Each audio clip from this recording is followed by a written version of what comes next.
Hello students and welcome back to our YouTube channel विदम tutorials. And आज इस video में मैं तुम्हारे लिए लेकर आई हूँ मोस्ट इंपॉर्टेंट न्यूमेरिकल्स आपकी मैक्रो इकोनॉमिक्स के। देखो, मैं जितने भी क्वेश्चन करवाऊंगी सारे प्रीवियस ईयर क्वेश्चंस होंगे, तो मोस्टली तुम्हें देख के समझ आ जाएगा कि ऐसे ही सेम टू सेम क्वेश्चन तुम्हें पेपर में देखने को मिलने वाले हैं। करीब एक न्यूमेरिकल जो है नेशनल इनकम का आता ही आता है और करीब करीब 2 से 3 न्यूमेरिकल्स आपको एडीएएस वाली यूनिट में से देखने को मिल जाते हैं। काफी बार तुम्हें एमसीक्यूज भी एडीएएस यूनिट के स्पेसिफिकली न्यूमेरिकल बेस देखने को मिल जाता है, फॉर्मूला बेस देखने को मिल जाते हैं, तो काफी इंपॉर्टेंट हो जाते हैं उस पर्सपेक्टिव से तुम्हारे पेपर के लिए न्यूमेरिकल्स। ठीक है, तो उन्हें न्यूमेरिकल्स को हम करेंगे जो प्रीवियस ईयर क्वेश्चन में आए हैं, जो इस बार भी पेपर में आने वाले हैं। देखो, इससे पहले मैं सारे फॉर्मूलाज के लिए एक वीडियो लाई हूँ फॉर्मूला शीट की, और एक मैं वीडियो लेकर आई थी जिसमें मैंने तुम्हें ट्रिक बताई थी कि कैसे तुम हर एक न्यूमेरिकल को एक सेम टू सेम ट्रिक के साथ कर सकते हो। एक सेम टू सेम ट्रिक तुम्हें समझनी है और उसकी मदद से तुम एडीएएस के तो स्पेसिफिकली सारे न्यूमेरिकल कर सकते हो। उसी ट्रिक की हेल्प से आज मैं तुम्हें करके भी दिखाऊंगी कि न्यूमेरिकल तुम कैसे कर सकते हो। लेकिन before we actually start the numerical,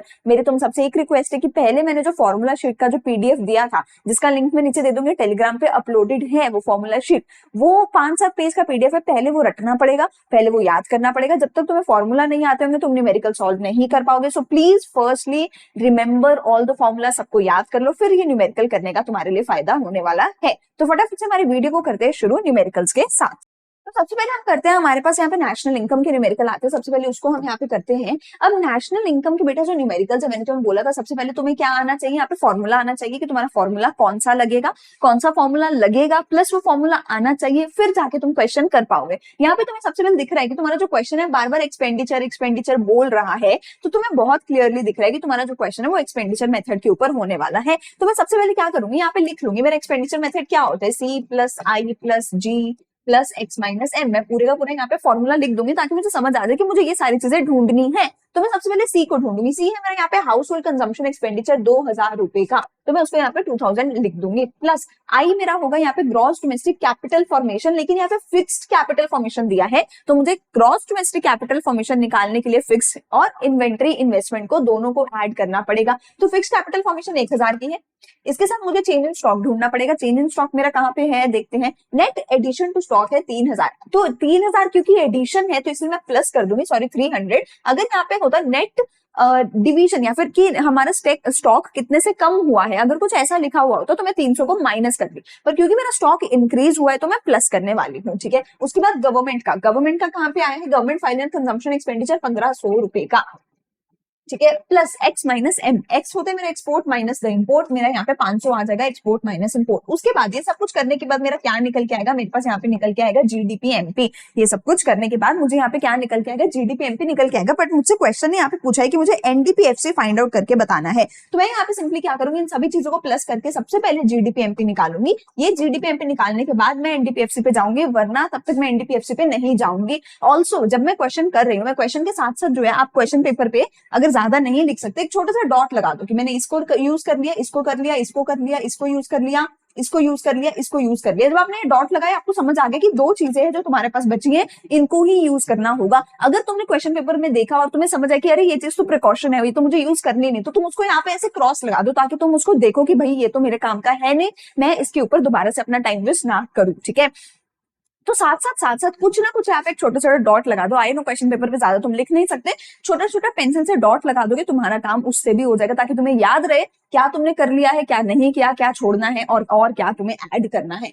तो यहाँ पे देख लीजिए हमारे पास क्या बनता है, 2000, 3000, 4000, 5000, 5300 बनता है हमारे पास यहाँ पे जीडीपी एमपी। और जीडीपी एमपी से अब मुझे जाना है एनडीपीएफसी पे, तो ये मेरा जीडीपी एमपी है। जीडीपी एमपी से मुझे कहाँ जाना है, मुझे जाना है एनडीपीएफसी पे। तो मुझे दिख रहा है डीपी और डीपी तो सेम है, बाकी दोनों चीजें अलग है, मुझे इन दोनों का डिफरेंस निकालना पड़ेगा। जी और एन का फर्क होता है डेप्रिसिएशन का, तो मुझे माइनस करना होगा डेप्रिसिएशन। मैं यहाँ पे डॉट लगा देती हूँ, ये मेरा हो चुका है 250 रुपए का डेप्रिसिएशन। और एमपी से एफसी पे जाने के लिए मुझे एनआईटी माइनस करना है, विच इज माइनस ऑफ 350, 300, 400, 500, 600। मुझे यहाँ से 600 माइनस करना है, तो मेरे पास 4700 यहाँ पे मेरा फाइनल एनडीपीएफसी निकल के आ जाएगा। प्लीज याद रखना कि तुम्हारे पास जो यहाँ पे है करोड़ में अमाउंट दिया हुआ है, तो तुम सिर्फ 4700 नहीं लिख के आ रहे हो, तुम साथ में क्या लिख के आ रहे हो, 4700 करोड़। इसको इस तरीके से बॉक्स में डाल के दिखा के आ रहे हो कि तुम्हारा आंसर क्या है। मतलब तुम देखो ये question as it is PYQ है, 3 नंबर का है, कुछ भी ऐसा नहीं था जो मुश्किल है, कोई प्रिकॉशन नहीं पूछी हुई, कोई डिटेल नहीं पूछी हुई, सब कुछ सही से दिया हुआ है। बस एक चीज है कि फिक्स्ड और इन्वेंटरी इन्वेस्टमेंट अलग से दिया हुआ है, और कुछ भी नहीं है। कोई ऐसा नहीं है कि नेट एडिशन टू स्टॉक दिया है, कोई ऐसा नहीं कि स्टॉक माइनस वाला दिया हो, ऐसा नहीं है कि एनआईटी नेगेटिव दिया हो या कुछ भी अलग दिया हो, कुछ भी ऐसा नहीं है। सेम टू सेम जो तुम्हारी बुक में फॉर्मूला है वो सिंपली यहाँ पे हमें दे रखा है। अगला मेरे पास न्यूमेरिकल यहाँ पे देखो आता है, वैल्यू एडेड बाय फर्म ए मुझे बताना है। तो मुझे समझ आ रहा है वैल्यू एडेड मेथड है, मुझे सिर्फ फर्म ए के बारे में यहाँ पे बताना है। मुझे सबसे पहले मैं फॉर्मूला लिख लूंगी, value added is equals to value of output minus the intermediate consumption, purchase of factor input, purchase of non factor input. यहाँ पे काफी बच्चे कंफ्यूज हो जाएंगे कि अरे क्या आ गया, ये सब मुझे पता ही नहीं है। तो देखो जब भी तुम्हें थोड़ा सा ऐसा न्यूमेरिकल मिलेगा जो थोड़ा सा मुश्किल होगा, तो हाई चांसेस है कि उसके और में तुम्हें एक जो है थ्योरेटिकल क्वेश्चन मिलेगा। तो तुम्हें शायद से या तो तुम्हें आसान क्वेश्चन आएगा इस तरीके का न्यूमेरिकल जिसमें कुछ मुश्किल नहीं था, ठीक है, या फिर अगर थोड़ा सा भी मुश्किल न्यूमेरिकल है उसके और में तुम्हें मोस्ट ऑफ द टाइम एक थ्योरेटिकल क्वेश्चन मिल जाता है। तुम्हें डरने की बात नहीं है, ठीक है। लेकिन हम देखते हैं यहाँ पे न्यूमेरिकल हमें क्या बोलता है। देखो मैं तुम्हें ये भी गारंटी दे रही हूँ कि अगर तुमने मेरे नोट्स पढ़े हैं, जो मैंने तुम्हें फॉर्मूला शीट बना के दिया है, उसमें मैंने एक एक वर्ड लिखा हुआ है जो तुम्हें पेपर में लिखा हुआ आ सकता है किसी भी चीज के लिए। वहां पे मैंने क्लियरली बताया है इंटरमीडिएट कंजम्पशन को रॉ मटेरियल बोल सकते हो या फिर उसको नॉन फैक्टर इनपुट भी बोल सकते हो। तो नॉन फैक्टर इनपुट बोला जाता है इंटरमीडिएट कंजम्पशन को। फैक्टर इनपुट जो है हम वो यहाँ पे ऐड नहीं करते, हम सिर्फ नॉन फैक्टर इनपुट्स को ऐड करते हैं। Sale by firm A to other firms in the domestic economy, ये हमारा आउटपुट हो जाएगा। इंपोर्ट ऑफ रॉ मटेरियल, क्योंकि रॉ मटेरियल है बेटा जी तो हम उसको ऐड करेंगे चाहे इंपोर्ट ही क्यों ना किया हो। फिर excess of opening stock over the closing stock, में यहाँ पे ये तो हमें स्टॉक दिया हुआ है, ठीक है। तो हमें पता है हमारा जो वैल्यू ऑफ आउटपुट है वो कैसे निकलता है, sales plus change in stock, sales plus change in stock plus अगर कोई प्रोडक्शन फॉर सेल्फ कंजम्पशन हो, अगर कोई सेल्फ कंजम्पशन के लिए मुझे प्रोडक्शन दे रखी हो तो मैं उसको यहाँ पे ऐड करूंगी, पर वो मुझे दे नहीं रखी, मुझे दे रखी है सेल्स। सेल्स कितनी हो जाएगी 10, और कुछ दे रखा है सेल्स के बारे में नहीं दे रखा है, मुझे दे रखा है excess of opening stock over the closing stock. देखो मेरा चेंज इन स्टॉक का फॉर्मूला क्या होता है, मेरे पास चेंज इन स्टॉक का फॉर्मूला होता है closing stock minus opening stock. तो अगर मेरे पास ओपनिंग स्टॉक ज्यादा है क्लोजिंग स्टॉक से, तो ये जो मेरा फॉर्मूला है नेगेटिव का आएगा, तो मैं इसको यहाँ पे माइनस करने जाऊंगी, ठीक है। तो मेरे पास यहाँ पे कितना हो गया, 7 हो गया, वैल्यू ऑफ आउटपुट 7 करोड़ हो गया, ठीक है। इंटरमीडिएट कंजम्पशन मेरे पास देखो यहाँ पर कितनी आएगी, उसके लिए मैं यहाँ पे 50 को भी ऐड करूंगी और ये 2 को भी ऐड करूंगी। तो मेरे पास इंटरमीडिएट कंजम्पशन क्या होगा, 50 प्लस 2 यानी कि 52, क्योंकि मैंने चाहे रॉ मटेरियल को इंपोर्ट करा हो चाहे अपने देश से खरीदा हो, वो मेरे पास यहाँ पे आ जाएगा, ठीक है जी। तो मेरे पास यहाँ पे वैल्यू एडेड का फॉर्मूला क्या लग जाएगा, value of output minus the intermediate consumption. तो मेरे पास वैल्यू एडेड कितनी आ जाएगी, 7 माइनस 52, ठीक है। तो अब तुम्हारी मर्जी है, चाहे तो तुम आंसर पॉजिटिव निकाल के दिखा दो, चाहे तुम यहाँ पे आंसर नेगेटिव निकाल के दिखा दो। आए नो, क्योंकि तुम्हारा आंसर नेगेटिव में आएगा यहाँ पे, इसको तुम गलत नहीं बोल सकते और सीबीएसई भी इसको गलत नहीं बोलेगा। सीबीएसई ने साफ साफ लिखा है अपनी आंसर की में कि अगर बच्चे ने नेगेटिव में आंसर निकाला है तो उसको फुल मार्क्स मिलने चाहिए, क्योंकि एक्चुअल में यही इसका सही आंसर बनता है, ठीक है। तो इसको मैं जो है 7 माइनस 52 करके जो है अपना आंसर निकाल के आ जाऊंगी। तो ये मेरे पास हो जाएगा माइनस का 45 CR, मेरा जो है वैल्यू एडेड यहाँ पे निकल के आ जाएगा, ठीक है। चलो अगली चीज मेरे पास आती है, suppose the GDP at MP, GDP at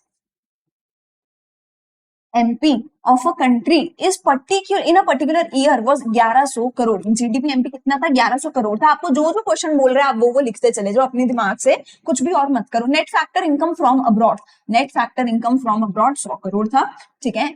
value of net indirect tax was 150 crore, net indirect tax था मेरे पास 150 करोड़ था।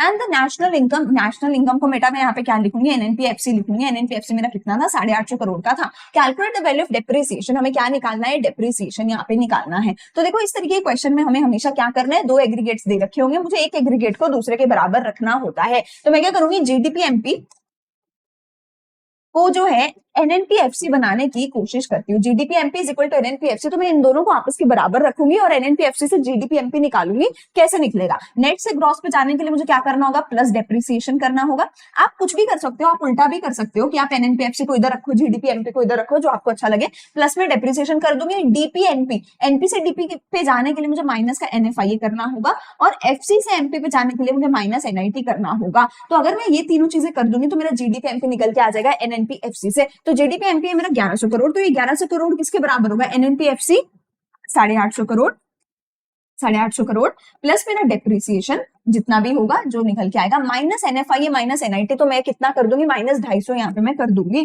तो 850 में से अगर मैं 250 माइनस कर दूं तो मेरे पास यहाँ पे कितना आ जाएगा, 600 आ जाएगा। इस 600 को अगर मैं इधर ले जाके माइनस कर दूं, इस 600 को अगर मैं इधर ले जाके माइनस कर दूं, तो सिंपली मेरे पास जो है मेरा डेप्रिसिएशन जो है यहाँ पे, डेप्रिसिएशन जो है मेरे पास यहाँ पे मेरा सीआर का 500 सीआर का निकल के आ जाएगा। तो आप देखो कितना आसान क्वेश्चन है। एंड कैन यू सी 3 नंबर में क्वेश्चन आया हुआ है जो कि चैप्टर 4 में से है ही नहीं, चैप्टर 3 में से है, जिसमें हमने कोई भी तीनों में से फॉर्मूला लगाना ही नहीं है, सिंपली बस डेप्रिसिएशन कैलकुलेट करना है। ठीक है जी। चलो अब इस तरीके के क्वेश्चन में बेटा याद रखना कि तुम्हें फॉर्मूला लिखना है, प्रेजेंटेशन अच्छे से करनी है। Suppose only one good is produced in the country. Output जो है हमारे पास दिया हुआ है, आउटपुट हमें दिया हुआ है 2018 में और 2019 में। आउटपुट का मतलब यहाँ पे हमारे पास है कि हमें क्या दी हुई है, कि हमें यहाँ पे क्या दिया हुआ है, क्वांटिटी दिया हुआ है। किस किस साल का, 2018 का, 2019 का, इधर 100 यूनिट का था, इधर 110 यूनिट का था। फिर the market price of the product, price हमें दिया हुआ है during the 2 years was 50 and 55। Calculate the percentage change in real GDP. बेटा ये क्वेश्चन तो ना अभी भी इस साल भी 2 से 3 सेट में हमें देखने को मिलेगा, percentage change in real GDP. ठीक है, percentage change in real GDP हम कैसे निकालेंगे, हम सबसे पहले दोनों सालों का रियल जीडीपी निकालेंगे, 2018 का 2019 का रियल जीडीपी निकालेंगे। कैसे निकलेगा रियल जीडीपी 2018 का 2019 का? 2018 के रियल जीडीपी के लिए मैं 2018 की क्वांटिटी को उसी के प्राइस के साथ मल्टीप्लाई करने वाली हूँ, तो यहाँ पे मेरे पास आ जाएगा 5000 करोड़। ठीक है, 2019 के लिए मैं इसके क्वांटिटी को इसके प्राइस के साथ मल्टीप्लाई करने वाली हूँ, 2018 के बेस ईयर के प्राइस के साथ मल्टीप्लाई करने वाली हूँ, तो ये मेरे पास आ जाएगा 5500 सीआर। परसेंटेज चेंज का मैंने तुम्हें पहले भी बताया है, परसेंटेज चेंज का फॉर्मूला क्या होता है, कितना चेंज आया अपॉन कितना ओरिजिनल था, इसको मैं मल्टीप्लाई कर दूंगी 100 के साथ। चेंज कितने का आया है देखो, 5500 सीआर माइनस 5000 सीआर, तो मेरे पास 500 सीआर का चेंज आया है। ओरिजिनल मेरे पास कितना है, 5000 सीआर है, मल्टीप्लाई कर दूंगी इसको मैं 100 से, तो ये मेरे पास कट हो जाएगा यहाँ पे। तो मेरे पास 10 जो है यहाँ पे क्या आ जाएगा, परसेंटेज चेंज आ जाएगा। मेरे पास परसेंटेज चेंज कितना आ जाएगा, 10% का percentage change in real GDP आ जाएगा फ्रॉम द ईयर 2018 टू 2019। ठीक है, अगली चीज, अगला मेरे पास वैसे 3 नंबर का आता है, मुझे क्या निकाल के दिखाना है, डोमेस्टिक इनकम। जैसे नेशनल इनकम एनएनपीएफसी होता है, वैसे डोमेस्टिक इनकम मेरे पास क्या होता है, एनडीपीएफसी होता है। सबसे पहले कौन सा मेथड लगेगा, रेंट रॉयल्टी वगैरह है तो पक्का इनकम मेथड लगेगा, तो मैं मेथड लिख लेती हूँ अपना, compensation of employees plus operating surplus plus mixed income is equals to NDPFC. ये मेरा मेथड होता है, एनडीपीएफसी ही मुझे निकालना है, तो मुझे कोई दिक्कत यहाँ पे होने वाली नहीं है। कॉम्पनसेशन ऑफ एम्प्लॉइज में मुझे देखते हैं क्या दिया हुआ है, देखो मिक्स्ड इनकम तो एज इट इज दे रखा है। ठीक है, मैं क्या करते रहूंगी, जो जो मैं निकालती रहूंगी उसके आगे डॉट लगाती रहूंगी। कॉम्पनसेशन ऑफ एम्प्लॉइज में मुझे दिया है wages and salaries in cash and in kind, और कुछ दिया है depreciation, corporate tax, dividend, this, और कुछ भी मैं नहीं दिया है। ठीक है, तो मैं कॉम्पनसेशन ऑफ एम्प्लॉइज को लिख दूंगी 1700, operating surplus, rent and royalty 1300 plus और क्या, net indirect tax, wages, salary, corporate tax, depreciation, retained earnings, dividend, net factor income, mixed income, change in stock. मुझे रेंट और रॉयल्टी दिया है, मुझे इंटरेस्ट ढूंढना था वो नहीं मिला, मुझे प्रॉफिट ढूंढना था, प्रॉफिट तो नहीं मिला, पर प्रॉफिट के सब टाइप्स मिल गए, कॉर्पोरेट टैक्स, रिटेन्ड अर्निंग्स और डिविडेंड। तो मुझे यहाँ पे क्या क्या मिला है, 400 प्लस 300 प्लस 400। तो देखो यहाँ पे हमारे पास ऑपरेटिंग सरप्लस में क्या होता है, रेंट, इंटरेस्ट, रॉयल्टी और प्रॉफिट होता है। रेंट और रॉयल्टी मिल गया, इंटरेस्ट नहीं दिया हुआ, मैं ढूंढूंगी भी नहीं। प्रॉफिट क्या था, पर प्रॉफिट नहीं दिया हुआ, प्रॉफिट की 3 सब टाइप्स दी हुई है, जो कौन सी होती है, टैक्स, रिटेन्ड अर्निंग्स और डिविडेंड। तो मैं यहाँ पे क्या करने वाली हूँ, प्लस यहाँ पे करूंगी 400 और 400 800 और 300 1100, हम यहाँ पे प्लस कर देंगे, इन तीनों को मिला के मेरा ऑपरेटिंग सरप्लस निकल जाएगा। साथ में मुझे क्या करना होगा, मेरी दे रखी होगी मिक्स्ड इनकम, मिक्स्ड इनकम मेरी कितनी हो जाएगी, 1400 करोड़ की। ठीक है, अब मुझे क्या निकालना है, एनडीपीएफसी निकालना है, और इन तीनों को मिला के मेरा एनडीपीएफसी ही निकलता है। So I don't need a change in stock, I don't need NFIA, I don't need depreciation, I don't need NIT, मुझे कुछ भी और नहीं चाहिए, क्योंकि जो मुझे चाहिए था वो मुझे मिल गया। अब मैं सीधा इन सबको लगा करके एनडीपीएफसी निकाल दूंगी, तो मैं और कुछ भी मुझे चाहिए ही नहीं। तो ये मेरे पास हो जाएगा, देखो 1700 प्लस 1300 प्लस 1100 प्लस 1400, ये मेरे पास आंसर आ जाएगा मेरा 5500 एनडीपीएफसी, 5500 सीआर मैं लिख कर आऊंगी, मेरा एनडीपीएफसी आ जाएगा। ठीक है, चलो अगला फिर से मेरे पास आता है, एनडीपीएफसी ही मुझे निकालना है, बट दिस टाइम हमारे पास एक्सपेंडिचर मेथड है, क्योंकि एक्सपेंडिचर मुझे बार बार दिया हुआ है, तो मेरा एक्सपेंडिचर मेथड लगेगा। तो मैं यहाँ पे क्या करने वाली हूँ, सी plus I plus G plus X minus M करूंगी, तो ये मेरा क्या निकल के आएगा, जीडीपीएमपी निकल के आएगा। एनडीपीएफसी मैं यहाँ से निकाल सकती हूँ, तो जीडीपीएमपी के लिए सी चाहिए, house hold final consumption expenditure 470, मैं यहाँ पे डॉट लगा दूंगी, ये मेरा हो गया है। गवर्नमेंट फाइनल कंजम्पशन एक्सपेंडिचर 320 हो गया। अब यहाँ पर भी इन्वेस्टमेंट की जगह मुझे फिक्स कैपिटल फॉर्मेशन दिया है, तो मैं पहले फिक्स कैपिटल फॉर्मेशन को ऐड करूंगी, फिर चेंज इन स्टॉक को ढूंढूंगी। चेंज इन स्टॉक कितना है, इन्वेंट्री इन्वेस्टमेंट नेट ही दे रखा है मुझे सीधा सीधा, तो माइनस का 40 है, तो मैं माइनस 40 इसको कर दूंगी, plus export minus import, exports 50 imports 60, तो एक्सपोर्ट माइनस इंपोर्ट मेरा हो जाएगा माइनस का 10। ये सब कुछ करके मेरा आएगा जीडीपी एमपी। मुझे कहाँ जाना है, एनडीपी एफसी पे जाना है। तो क्या मैं माइनस कर दूं इसी में डिप्रिसिएशन, इसमें मैं माइनस कर देती हूँ डिप्रिसिएशन 35, डीपी सेम रहेगा, एमपी से एफसी पे जाना है तो मेरा माइनस हो जाएगा एनआईटी भी माइनस मेरा हो जाएगा। तो यहाँ पे देख लो मेरे पास आंसर क्या आता है, यहाँ पे मेरे पास आंसर आएगा 470 प्लस 320 प्लस 200 माइनस इसमें मुझे करना है 50 माइनस 35 माइनस 50, ये मेरा आ जाएगा आंसर 855 सीआर आ जाएगा मेरा एनडीपीएफसी। मेरे पास आंसर क्या आ जाएगा 855 सीआर एनडीपीएफसी। ठीक है जी, चलो अगली चीज हमारे पास आती है एस्टिमेट द वैल्यू ऑफ जीएनपीएफसी। जीएनपीएफसी निकालना है, 3 नंबर में मुझे निकालना है। ठीक है, wages and salaries rent and interest दिया है तो मुझे पता है कि मेरा क्या होने वाला है, इनकम मेथड होने वाला है जिसमें मुझे operating surplus plus compensation of employees plus mixed income करके एनडीपीएफसी निकलता है। लेकिन मुझे क्या निकालना है, जीएनपीएफसी निकालना है। तो ऑपरेटिंग सरप्लस में हमारे पास क्या आएगा, रेंट एंड इंटरेस्ट आ जाएगा, कहीं रॉयल्टी दिया है, रॉयल्टी नहीं दिया है, पर मुझे प्रॉफिट के लिए क्या दिया है, 1, 2 और 3 चीजें दे रखी हैं। तो मैं फिर से क्या करने वाली हूँ, 700 फिर 500 300 और 150, तो 1500 1650 हो जाएगा मेरा operating surplus. Compensation of employees में हमारे को क्या दिया हुआ है, वेजेस एंड सैलरीज दी हुई है एम्प्लॉइज की, तो ये मैं ऐड कर दूंगी 2000। ठीक है, फिर मिक्स्ड इनकम मुझे दिया है क्या, तो मिक्स इनकम हमें नहीं दिया है एंड इट्स ओके, मुझे मिक्स इनकम निकालना, अगर नहीं दिया हुआ तो मैं उसको छोड़ के आगे बढ़ जाऊंगी। तो मेरा 3650 हो जाएगा एनडीपीएफसी, लेकिन मुझे तो एनडीपीएफसी नहीं निकालना था, मुझे तो निकालना था जीएनपीएफसी। तो मैं एनडीपीएफसी से जीएनपीएफसी पे कैसे जाऊंगी, नेट से ग्रॉस है तो प्लस मुझे करना होगा डेप्रीसिएशन है 200 रुपए। डीपी से एनपी पे जाना है तो मुझे क्या माइनस करना, क्या प्लस करना होगा, NFIA net factor income from abroad -50 दिया है तो मैं इसको प्लस वाली चीज को मैं -50 कर दूंगी। एफसी से एफसीपी रहना है तो मुझे कुछ भी इसमें फर्क नहीं पड़ेगा, तो मेरा इसमें से 50 माइनस हो जाएगा तो ये हो जाएगा 0।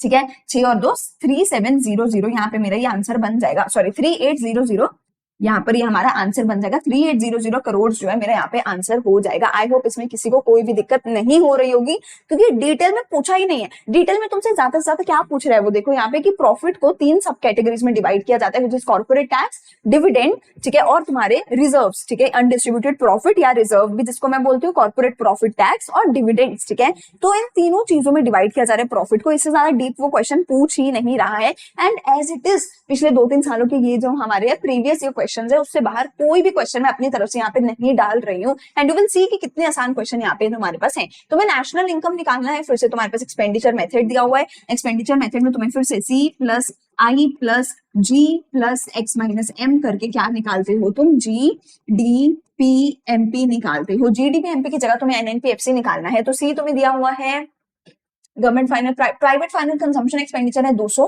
ठीक है, यहाँ पे डॉट लगा लो कि ये मेरा हो गया है। इन्वेस्टमेंट में देखो gross domestic fixed capital formation दिया है तो मुझे इन्वेंटरी इन्वेस्टमेंट भी निकालना होगा, इंक्रीज इन स्टॉक। ठीक है, तो ये हो गया, ये हो गया, कितना होगा 30 प्लस 20, ये मेरा हो जाएगा 50। गवर्नमेंट का दिया है government final consumption expenditure 110, export minus import दिया है, नेट एक्सपोर्ट ही दे दिया मुझे सीधा, तो नेट एक्सपोर्ट में सीधा -40 कर दूंगी। पर मुझे जीडीपीएमपी से जाना कहाँ पे था, मुझे जीडीपीएमपी से जाना था एनएनपीएफसी पे जाना था, ग्रॉस से नेट पे जाना है, तो मैं क्या कर दूंगी इसमें माइनस का डेप्रीसिएशन माइनस कर दूंगी 15।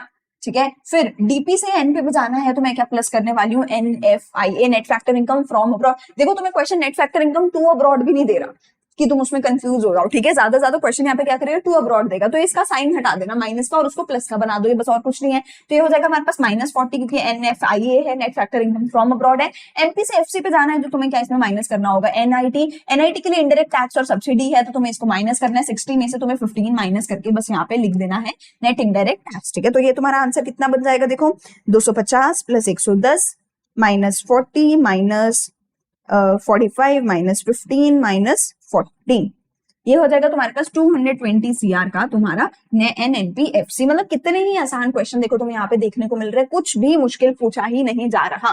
फिर है मेरे पास एनएनपीएफसी नेशनल इनकम निकालना है, फिर से मेरे पास एक्सपेंडिचर मेथड आ गया, हाउस होल्ड कंजम्पशन एक्सपेंडिचर। ठीक है, ये तो सीधा हम ऐसे ही कर लेते हैं, सी हो गया मेरा।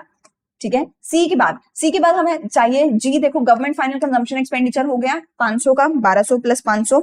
ठीक है, हमारा है C plus I plus G plus X minus M is equals to G D P M P है। ठीक है, हमारे पास सी आ गया है 1200 करोड़ का, जी मेरे पास आ गया है 500 करोड़ का। आई देखो हमें यहाँ पे कैसे दिया हुआ है, आई के लिए मुझे यहाँ पे दिया बिजनेस फिक्स इन्वेस्टमेंट एक्सपेंडिचर।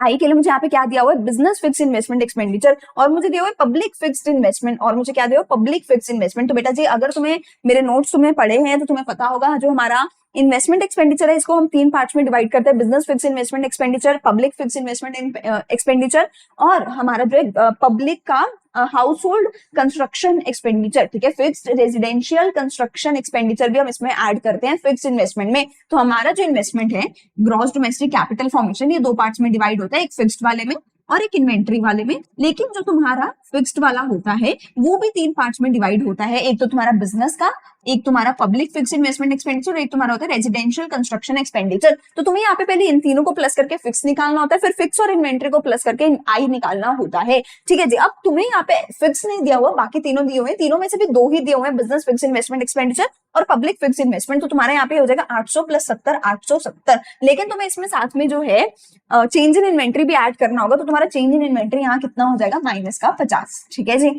चलो फिर x माइनस एम रह गया। Excess of import over export, import से ऊपर है एक्सपोर्ट, यानी कि ये जो है तुम्हारा नेट एक्सपोर्ट, ये माइनस का होने वाला है, माइनस का 100 ये होने वाला है, ये तुम्हारा निकलेगा जीडीपी एमपी। तो देखो जीडीपी एमपी मेरे पास कितना निकलेगा, सबसे पहले क्या है 1200 प्लस 800 सरकार का 870 माइनस 50 प्लस 500 माइनस 100, तो मेरा जीडीपी एमपी आएगा यहाँ पे 2420 करोड़। ठीक है, लेकिन मुझे क्या निकालना है, मुझे निकालना है एनएनपीएफसी। तो मुझे जीडीपी एमपी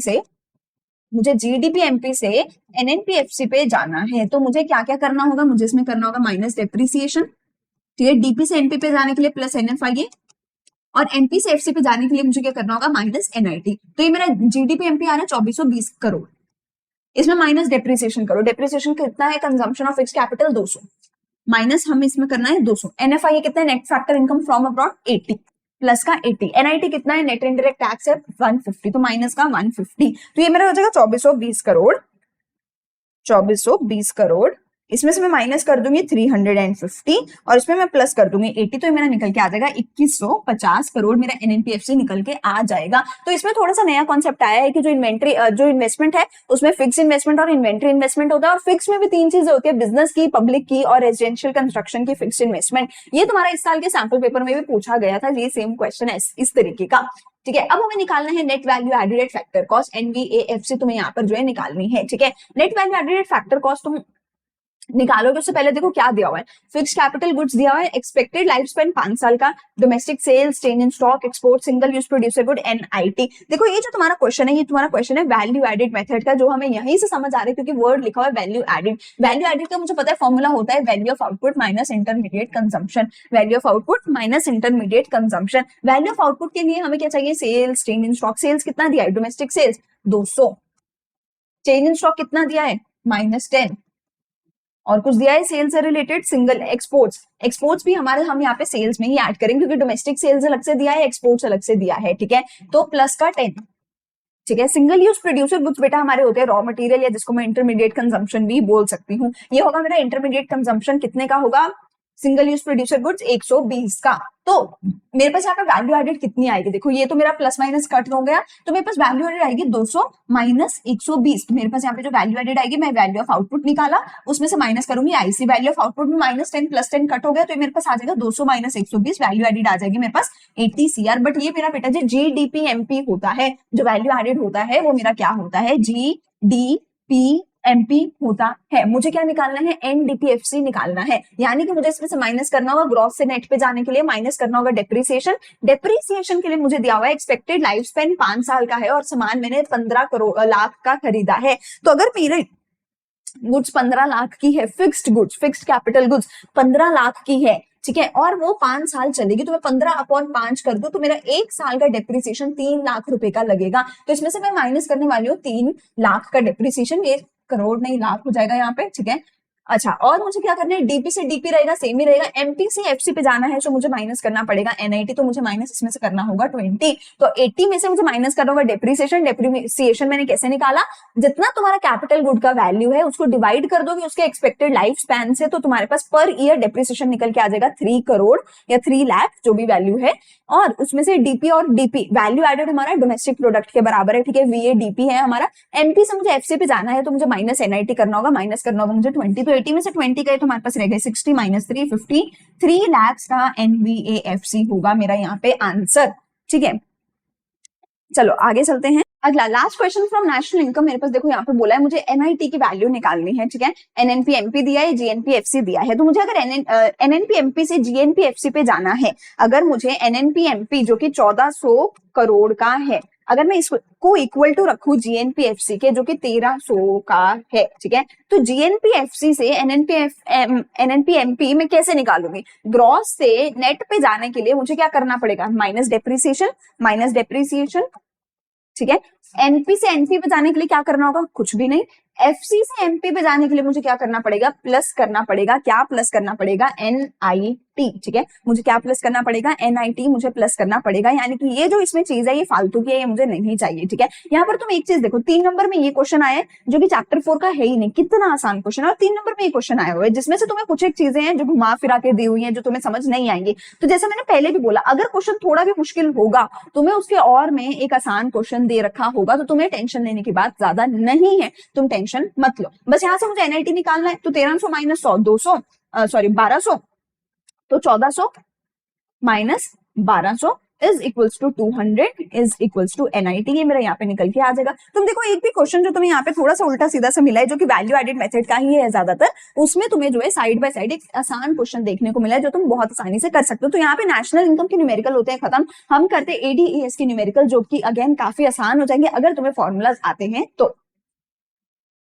पहला क्वेश्चन जो मेरे पास एडीएस के यूनिट से आता है वो है एमसीक्यू। एडीएस की यूनिट में से तुम्हें यूजुअली 2-3 नंबर के क्वेश्चन आते हैं न्यूमेरिकल, एक इन्वेस्टमेंट मल्टीप्लायर का, एक इक्विलिब्रियम का, और 1 से 2 तुम्हारे पास आते हैं एमसीक्यू जो फॉर्मूला बेस्ड होते हैं, ठीक है। If the value of investment multiplier is 4, के की वैल्यू हमें दी हुई है 4, के की इन्वेस्टमेंट मल्टीप्लायर की हमें जो वैल्यू है वो दी हुई है 4, दिस सेविंग्स हमें दिया हुआ है -60 का, आइडेंटिफाई करना है द सेविंग्स फंक्शन, ठीक है। अगर इन्वेस्टमेंट मल्टीप्लायर 4 है, हमें पता है जो हमारा इन्वेस्टमेंट मल्टीप्लायर है वो 1 अपॉन एमपीएस के बराबर होता है, तो 4 is equals to 1 upon MPS, तो MPS is equals to 1 upon 4, यानी कि अगर मैं इसको डिवाइड कर दूं तो यहाँ पे मेरे पास 0.25 आ जाएगा मेरा एमपीएस, ठीक है। तो अगर मेरा एमपीएस 0.25 है, मेरे डिस सेविंग्स -60 है, तो -60 प्लस 1 माइनस 0.25 यानी कि 0.75 प्लस -60 हो जाएगा मेरा यहाँ पे सेविंग्स का फंक्शन। और में हमें क्या दिया गया है, for the given consumption function दिया हुआ है, वैल्यू ऑफ इन्वेस्टमेंट मल्टीप्लायर बताना है। तो पिछले वाले में इन्वेस्टमेंट मल्टीप्लायर दिया था, एमपीएस निकाला था और फिर हमने सेविंग्स फंक्शन निकाला था।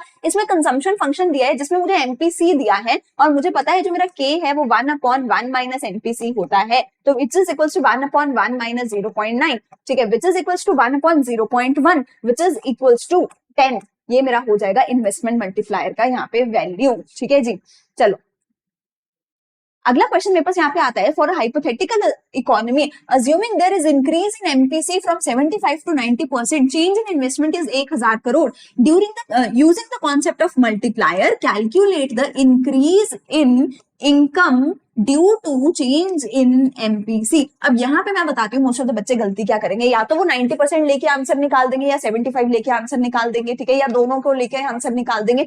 आंसर बेटा तुम्हारा निकलेगा एक बार 90 को लेके, एक बार 75 को लेके, दोनों को माइनस करके आंसर तुम्हारा निकलेगा। कैसे, तुम यहाँ पे बनाओगे 2 केसेस, एक केस होगा तुम्हारा बिफोर का, एक केस तुम्हारा होगा आफ्टर का, और फिर आफ्टर में से बिफोर को माइनस करके तुम्हारा आंसर निकलेगा। Before the change in MPC तुम्हारा एमपीसी कितना था, 75%, आफ्टर तुम्हारा एमपीसी कितना हो गया 90%, ठीक है। तुम्हारा जो डेल्टा आई है, डेल्टा आई तो दोनों ही केसेस में 1000 करोड़ का है, ठीक है, यहां भी तुम्हारा डेल्टा आई जो है वो 1000 करोड़ का है।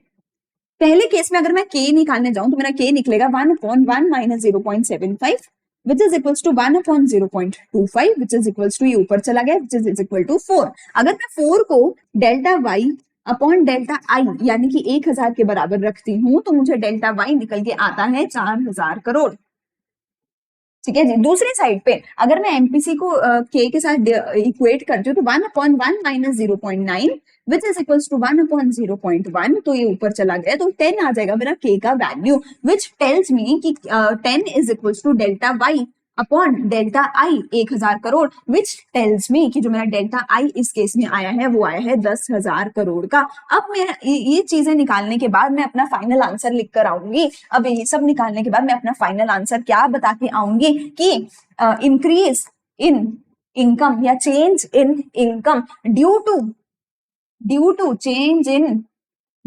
चेंज इन एमपीसी कितना है 10,000 crore minus 4,000 crore is equals to 6,000 crore जो है मेरा इंक्रीज इन इनकम है। तो मैं क्या करूंगी, बिफोर का केस निकालूंगी, आफ्टर का केस निकालूंगी। बिफोर वाले केस में से आफ्टर वाले केस को माइनस करके मैं निकाल के आऊंगी कि 6,000 करोड़ का मेरे यहाँ पे क्या है, इंक्रीज इन इनकम है due to increase in MPC. अगला क्वेश्चन मेरे पास आता है, if in an economy the value of multiplier is 5, the savings are 100 CR, the relevant savings at income level of 1400 crore would be। तो मुझे technically यहाँ पे सेविंग्स का फंक्शन लगाना है। सेविंग्स का फंक्शन क्या होता है, माइनस सी बार यानी कि माइनस का 100 plus 1 minus B into Y. हम इन्वेस्टमेंट मल्टीप्लायर से निकाल लेते हैं। Investment multiplier is 1/1 minus MPC.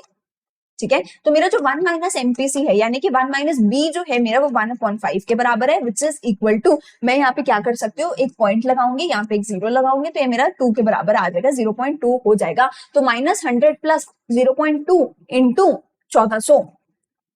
ठीक है, तो मेरे पास 1400 इंटू 0.2, 14 इंटू 2 28, तो ये मेरे पास हो जाएगा 280 minus 100 which is equals to 180। मेरा यहाँ पे आंसर निकल के आ जाएगा। अगली, the range of value of investment multiplier always क्या है, हमारी जो इन्वेस्टमेंट मल्टीप्लायर की बेटा जो वैल्यू होती है वो 1 से इन्फिनिटी के बीच में रहती है। ठीक है जी।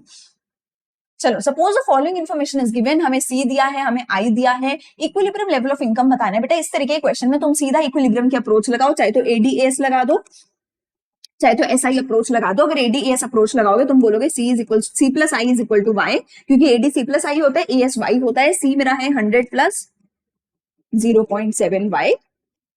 ठीक है, और आई मेरा कितना है 200, ये वाई के बराबर है। क्योंकि इक्विलिब्रियम इनकम बतानी है तो मैंने इक्विलिब्रियम लगाया तो ये आया, तो इसको मैं इधर ले जाके माइनस कर दूं तो मेरा आ जाएगा 200 plus 100 300 is equals to 0.2 Y. तो वाई मेरा आ जाएगा 300 अपॉन 0.25। वाई मेरा कितना आ जाएगा 300 अपॉन 0.25। तो इसको अगर आप यहाँ पे डिवाइड करोगे तो ये मेरे पास आ जाएगा 1 और ये मेरे पास आ जाएगा 2, तो ये मेरे पास आ जाएगा 1200 जो है सीआर मेरा यहाँ पे आंसर निकल के आ जाएगा कि 1200 करोड़ की मेरी जो है इक्विलिब्रियम लेवल ऑफ इनकम यहाँ पे निकल के आ जाएगी। ठीक है जी। फिर आता है aggregate demand at equilibrium level of income. Equilibrium level of income पे बेटा जी एग्रीगेट डिमांड तो इनकम के एएस के बराबर ही होगी, तो ये भी 1200 आ जाएगा, तो ये भी 1200 आ जाएगा। Marginal propensity to save MPS निकालना है। एमपीएस क्या होगा, ये एमपीसी है तो एमपीएस क्या होगा 0.25 होगा। सिंपल बात, अगर एमपीसी 0.75 है तो एमपीएस कितना होगा 0.25 होगा। आगे चले जी। ठीक है, if MPS is 0.5 what will be the value of investment multiplier, तो के इज इक्वल्स टू 1/0.5। ठीक है, ये ऊपर चला गया तो 2 आ जाएगी मेरी इन्वेस्टमेंट मल्टीप्लायर की वैल्यू। ठीक है, increase in national income delta Y 3,000 crore, increase in investment 1200 crore, investment multiplier कितना होगा। यार मतलब तुम्हें सीधा ही पूरे फॉर्मूला की हर एक चीज निकाल के दे दिया, तो ये यहाँ से कट, ये यहाँ से कट, ये हमारा देख लो कितना आ जाएगा, करीब करीब 2.5 के करीब यहाँ पे मेरा आंसर निकल के आ जाएगा। ठीक है जी।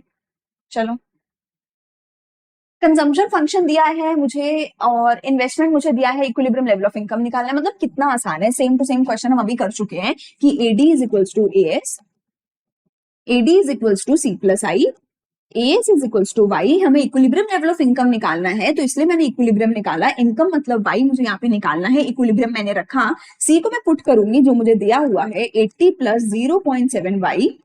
आई को मैं पुट करूंगी जो मुझे दिया हुआ है 200 crore. This is equals to Y, तो यहाँ पे मेरा क्या आ जाएगा 280 इज इक्वल्स टू 0.25 वाई। तो वाई मेरा कितना आ जाएगा 280 अपॉन 0.25। ठीक है जी। तो फिर से अगर मैं इसको यहाँ पे डिवाइड करने जाऊं तो ये मेरे पास आ जाएगा 1120 करोड़ के करीब ये जो है मेरा आंसर आ जाएगा। तो मेरा equilibrium level of income ADAS equilibrium पे 1120 करोड़ आएगी। Value of consumption and savings at equilibrium level of income, equilibrium level of income पे बेटा जो मेरा पता है मुझे S और I बराबर होते हैं, ठीक है, आप उस तरीके से कर सकते हो। कंजम्पशन और सेविंग्स मुझे निकालना है।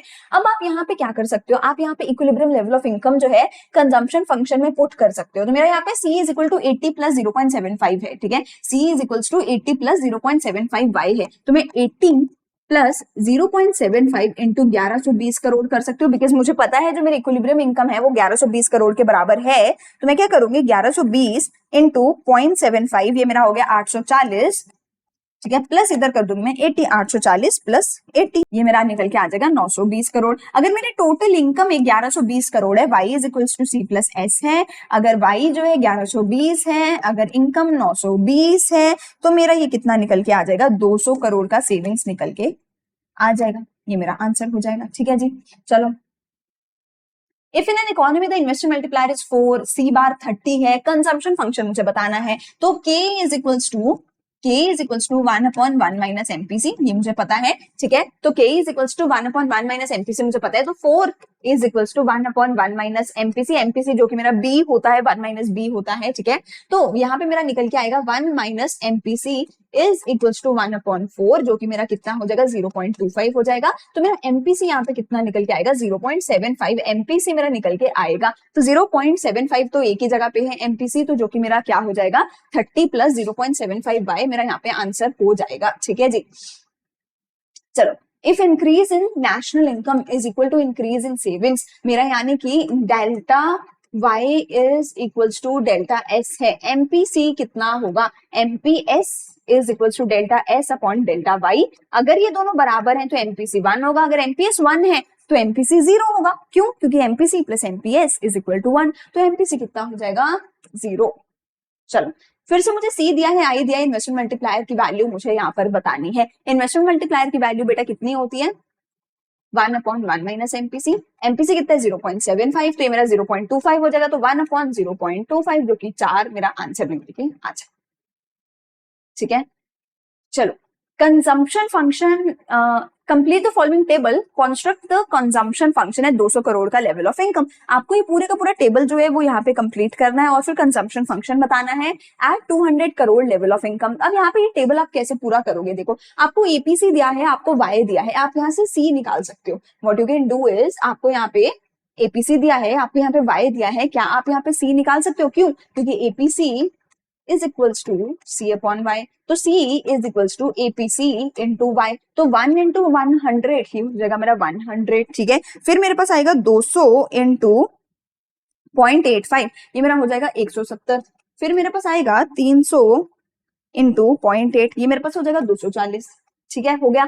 अब अगर मुझे C दिया है, Y दिया, तो मैं S निकाल सकती हूँ। क्यों? क्योंकि Y is equals to C plus S, तो Y माइनस C करके मेरा S निकल जाएगा। तो 100 माइनस 100 0, 200 माइनस 170 30, 300 माइनस 240, तो ये मेरा कितना हो जाएगा यहाँ पे 60, ठीक है जी। अब मुझे S दिया है, मुझे Y दिए, तो मैं MPS निकाल सकती हूँ, ठीक है। MPS कैसे निकलेगा, इसमें से ये गया हमारे पास 0 minus 30 divide by 100 minus 0, 100 minus 0 100, तो ये कितना हो जाएगा 30/100, यानी कि 0.3 यहाँ पे आएगा मेरा MPS, ठीक है। एंड MPS आप किसी भी लेवल पे निकालोगे बेटा, बार बार आपका सेम टू सेम ही निकल के आएगा, तो 0.3 आपका एवरी पॉइंट पे MPS जो है वो हो जाएगा, ठीक है जी। चलो,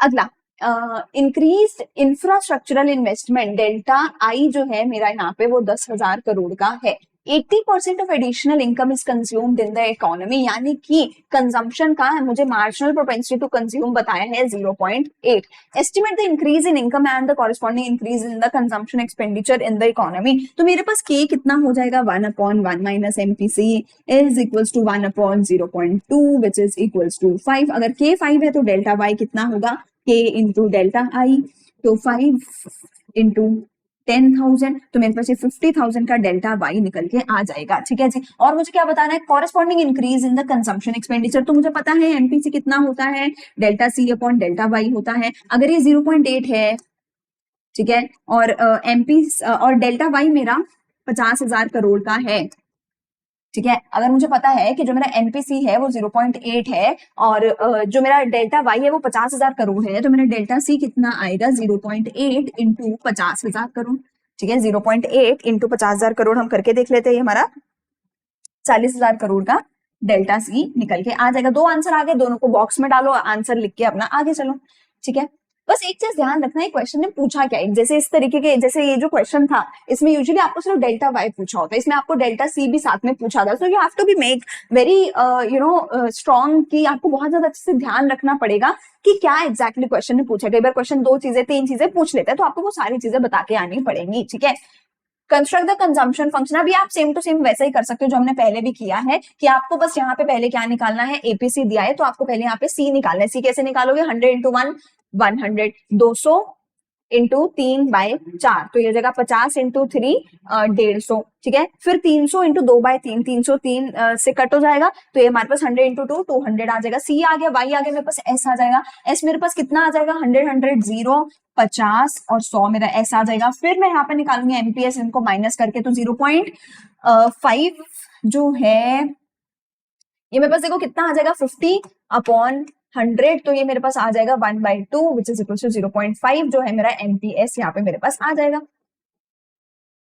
ठीक है, ये मेरे पास कितना आ जाएगा, 0.5 मेरा एमपीएस आ जाएगा। अच्छा, एक और चीज है इसमें कि कंस्ट्रक्ट द कंजम्पशन फंक्शन है 200 करोड़ का level of income. Consumption function बताना है मुझे। कंजम्पशन फंक्शन क्या होता है, C bar plus B of Y. ठीक है, जब मुझे 200 करोड़ का लेवल ऑफ इनकम है तो मेरा कंजम्पशन फंक्शन कितना होगा, सी बार कितना है, देखो मेरा यहाँ पे जब भी मेरा इनकम 0 है, उस पॉइंट पे डिसेविंग्स -50 है, तो उस टाइम पे मेरा कंजम्पशन कितना होगा, उस टाइम पे मेरा कंजम्पशन होगा 50। ठीक है, इसका उल्टा बी कितना है मेरे पास, अगर ये 0.5 है तो एमपीसी भी 0.5 होगा और इनकम कितना होगा 200। यहाँ पे मुझे कंजम्पशन निकाल के नहीं दिखानी, यहाँ पे बस मुझे कंजम्पशन फंक्शन बना के दिखाना है, तो ये मेरा फाइनल आंसर यहाँ पे हो जाएगा। ठीक है, चलो एडिशनल इन्वेस्टमेंट एक्सपेंडिचर, फिर से डेल्टा आई मेरा है 5,000 करोड़ का।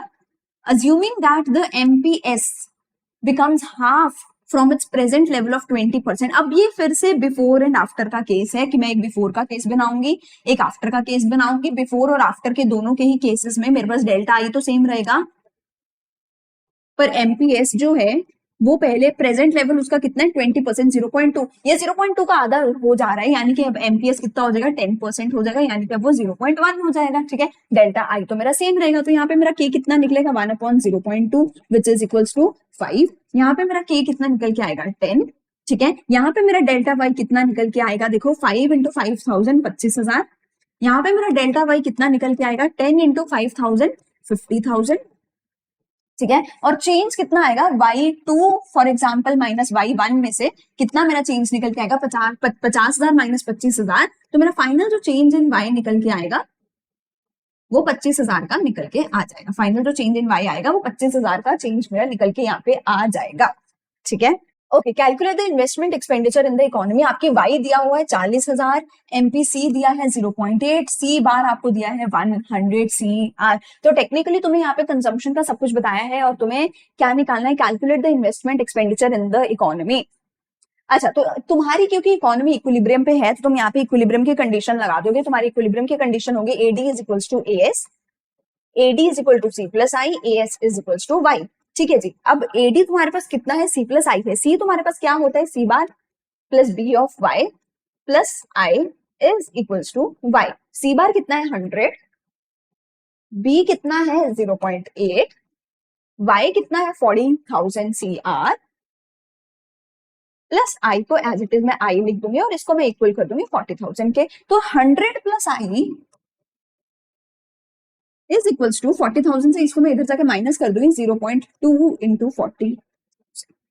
ठीक है, 4 इंटू 2 8 हो जाएगा, तो मेरे पास आई कितना आ जाएगा 8,000 माइनस 100, तो 7,900 जो है मेरे पास यहाँ पे आई निकल के आ जाएगा। ठीक है, तो मैंने यहाँ पे क्या किया है, AD is equal to AS किया है क्योंकि मेरे पास इक्विलिब्रियम का कंडीशन था। तो इक्विलिब्रियम में मैंने एडी को सी प्लस आई रखा, एएस को वाई रखा, सी की वैल्यू पुट करी, आई को आई ही रहने दिया, वाई इधर चला गया, ये वाई इधर जाके माइनस हो गया। ठीक है, तो 0.2 इंटू 40,000 बचा, तो 8,000 माइनस 100 7,900 करोड़ मेरा जो है इन्वेस्टमेंट आ गया। ठीक है, 7,900 करोड़ ये बन गया। अगला एक लास्ट क्वेश्चन यहाँ पे मेरे पास आता है, फिर से काफी सेम टाइप का क्वेश्चन है जो हम ऑलरेडी कर चुके हैं। वाई मुझे दिया है, एमपीसी मुझे दिया है, ऑटोनॉमस कंजम्पशन मुझे दिया है, फिर से इन्वेस्टमेंट एक्सपेंडिचर निकालना है। तो एक्जैक्टली सेम टू सेम वही चीज हो गई, बस वाई को 40,000 की जगह 10,000 रखा है कि एडी इज इक्वल टू मैं एएस करूंगी, एडी को सी प्लस आई को इक्वल टू मैं वाई करूंगी, सी bar plus B Y plus आई को मैं इक्वल टू वाई करूंगी, सी बार होगा 100 plus 0.8 into 10,000 plus I equal to 10,000 हो जाएगा, 100 plus I is equal to 0.2 into 10,000 हो जाएगा, तो 10 टू जार 20, तो आई कितना हो जाएगा मेरा 2,000 माइनस 100 विच इज 1,900 मेरा आई यहाँ पे इन्वेस्टमेंट एक्सपेंडिचर निकल के आ जाएगा, 1,900 करोड़ इसको आप यहाँ पे लिख के आने वाले हो। ठीक है, इसके साथ हमारे एडीएस के और हमारे नेशनल इनकम के सारे न्यूमेरिकल्स होते हैं खत्म। बेटा इसके बाहर न्यूमेरिकल तुम्हारे को आ नहीं सकता। नेशनल इनकम में अगर वो मुश्किल बना रहे हैं, मुश्किल बनाने के लिए वो क्या कर रहे हैं, प्रॉफिट की 3 टाइप्स बता रहे हैं, या इन्वेस्टमेंट की फिक्स इन्वेस्टमेंट की 3 टाइप्स बता दे रहा है, या फिर वो वैल्यू एडेड में एक आध अलग सा नाम दे रहा है। मोस्टली जो क्वेश्चन है वो आसान आएगा, या फिर जो क्वेश्चन है वो नॉमिनल जीडीपी रियल जीडीपी में से आएगा, जैसा क्वेश्चन हमने किया percentage change in real GDP वाला, या फिर अगर थोड़ा सा मुश्किल क्वेश्चन आ रहा है उसके और में कुछ ना कुछ वो तुम्हें दे रहा है जो कि आसान है। तो आई होप तुम्हें बिल्कुल डाउट नहीं होना चाहिए कि भाई मुश्किल है, होगा नहीं, हो जाएगा, कोई टेंशन की बात है नहीं है। तुम बस फॉर्मूलाज याद कर लो और जो ये न्यूमेरिकल्स कराए इनको अच्छे से प्रैक्टिस कर लो, तुम्हारे सारे न्यूमेरिकल्स बहुत अच्छे से हो जाएंगे। आई होप पूरी वीडियो अच्छी लगी हो, अगर अच्छी लगी अपने फ्रेंड्स के साथ प्लीज शेयर करो, हेल्प अस ग्रो, चैनल को सब्सक्राइब कर लो, लाइक कर दो, कॉमेंट कर दो। मिलते हैं अगली वीडियो में।